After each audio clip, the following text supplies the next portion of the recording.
அனைவருக்கும் வணக்கம். நான் பிரபாகரன், ஜோதிடர், சென்னை பேசுகிறேன். இப்போ நான் என்ன சொல்ல போகிறேன்னா, இந்த நவகிரகங்களுடைய நட்பு, சமம், பகை இதை பற்றி தான் சொல்ல போகிறேன். கருத்தில் கொள்ளுங்க. இப்போ நவகிரகங்களில் முதல்ல வரது சூரியன். சூரியன் பார்த்தீங்கன்னா நட்பு வந்து சந்திரன், செவ்வாய், குரு. சமம் வந்து புதன். பகை வந்து சுக்கிரன், சனி, ராகு, கேது. ரெண்டாவது பார்த்தீங்கன்னா சந்திரன். நட்பு பார்த்தீங்கன்னா சூரியன், புதன். சமம் பார்த்தீங்கன்னா செவ்வாய், குரு, சுக்கிரன், சனி. பகை பார்த்தீங்கன்னா ராகு, கேது. மூணாவது கிரகம் பார்த்தீங்கன்னா செவ்வாய். நட்பு பார்த்தீங்கன்னா செவ்வாய்க்கு சூரியன், சந்திரன், குரு. சமம் வந்து சுக்கிரன், சனி. பகை வந்து புதன், ராகு, கேது. நாலாவது கிரகம் புதன். நட்பு பார்த்தீங்கன்னா சூரியன், சுக்கிரன். சமம் பார்த்தீங்கன்னா செவ்வாய், குரு, சனி, ராகு, கேது. பகை பார்த்தீங்கன்னா சந்திரன். நாலாவது பார்த்தீங்கன்னா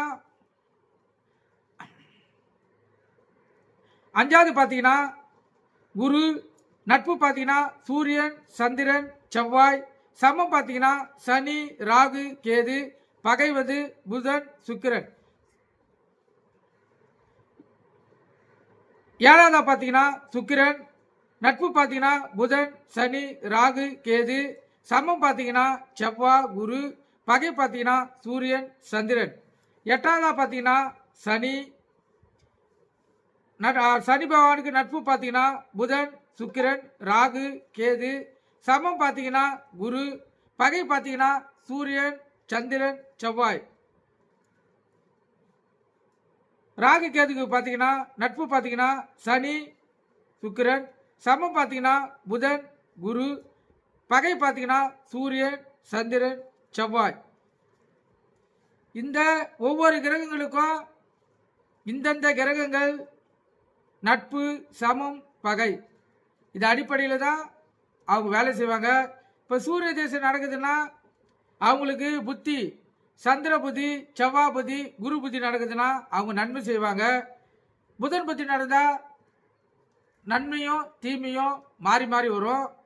ஆனால் சூரியன் தசை நடக்கக்குள்ள சுக்கிரன், சனி, ராகு, கேது இவங்களுடைய புத்தி நடந்துச்சுன்னா முழுக்க முழுக்க அவங்க பாவ செயலையே செய்து அந்த ஜாதகருக்கு துன்பத்தை ஏற்படுத்துவாங்க. இதே போல தான் ஒரு கிரகங்களும் அவங்க தசை நடத்தக்குள்ள சமம், பகை, நட்பு அதை அடிப்படையிலேயே அந்த கிரகங்கள் இயங்கும். இதை கருத்தில் கொண்டு பயன்பெறுங்க. நன்றி, வணக்கம்.